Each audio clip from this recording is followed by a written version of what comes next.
Hello, this is an instructional video for the Etude number 17 for violins from the Wohlfahrt Etude book. So this Etude is great because it really develops your skill in string crossings and helps you to go faster through those string crossings. But also with its chordal structure, it helps with your arpeggio playing, which is so important in your orchestra music. So it's going to be a great tool for you. The other thing it really works on is the key signature of D major, where you have F sharp and C sharp. And on G string, that means high threes. So that is something that this will help you develop as well. So for this Etude, since it's kind of lengthy, I'm not going to play every single note for you. You can listen to a full recording to get that. But I will give you some tips and go through parts of this with you so that you know how to practice it. So I have my metronome set very slow today. So what I've done is I've turned on the eighth note. So I've got it at 50. This is the quarter note equals 50. But I also have the eighth note going. So you can hear that. If you don't have that capability on your metronome, you can always just double the speed. Start it at 100 and then that's your eighth note. And if you need to go slower, then I would recommend doing that anyway, okay? So we're gonna start at the very beginning. Watch out, key signature has two sharps in it, so F sharp and C sharp. Think about what that means on the E string as well. That's still a low two, so you have to watch your tuning there also, okay? A lot of the rhythms are the same throughout, but there's a couple of exceptions to that, so you're gonna see some patterns there. So let's start at the beginning together. There is no shifting, it's just third position, but there will be a couple notes that are a little funky. Here we go. 1 and a 2 E and a ready, go.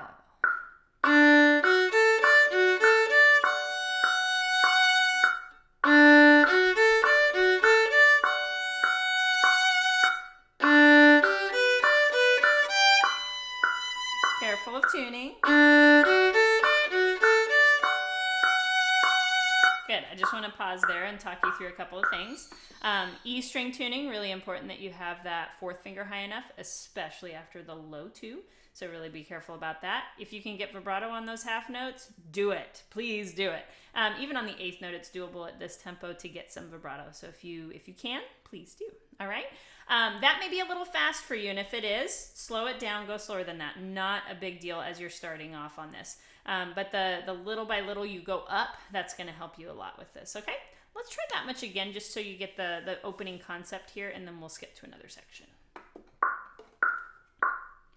1 and a 2 E and a ready, play.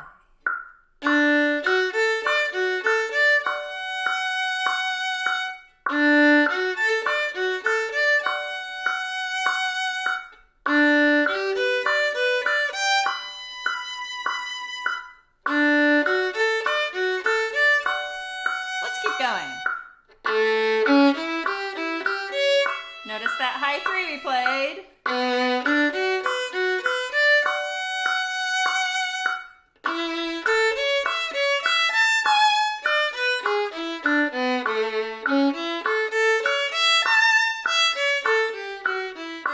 And so on, okay? So that's where the pattern changes, and you're going to see that throughout. So there will be a couple of pattern changes, but a lot of it has that same exact rhythm that you saw in measure 1. So you're going to have that a whole lot.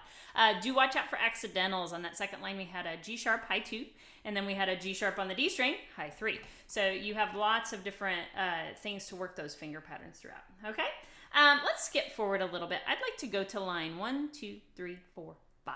You're going to see some slurs in this line. Actually, they started a little before that, but that's okay. This will give you the concept so that you can practice it on your own. So let's go ahead, same tempo here. I still have this set at 50. If you want to set your metronome at 100 for the eighth note, totally fine as well. Here we go. Line 5. 1 and a 2 E and a ready, now.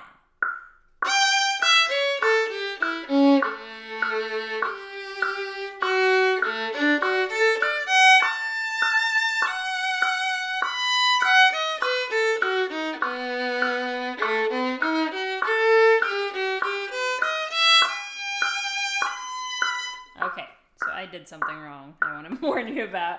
They have a D sharp labeled as fourth finger. I actually did a low 1 on the D string. Up to you. I'm not really going to pick at you if you do it that way. They are stressing a concept there, though. They want you to work to get that high 4, because it does happen in literature a lot, where it actually is a lot easier when you're going fast to do that fourth finger instead of the low one, okay? Very tricky spot right there just because of all the notes flying at you, so be really careful about that line. It's tough, okay? Let's go on a little bit ahead of that. Same rhythm concepts all the way through. There's nothing that's a real big surprise anywhere, so you'll get some of the same ideas here. And there's some of the material that repeats. You're going to see that same fourth finger D sharp a couple of lines later, so just be ready for that, okay? Let's go, here I'm going to find my spot a little bit.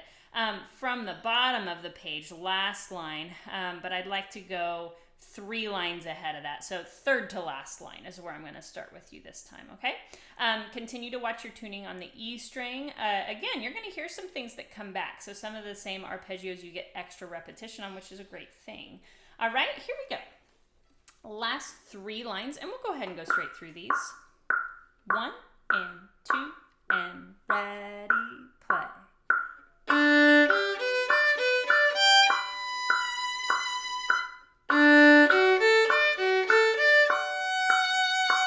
High 3.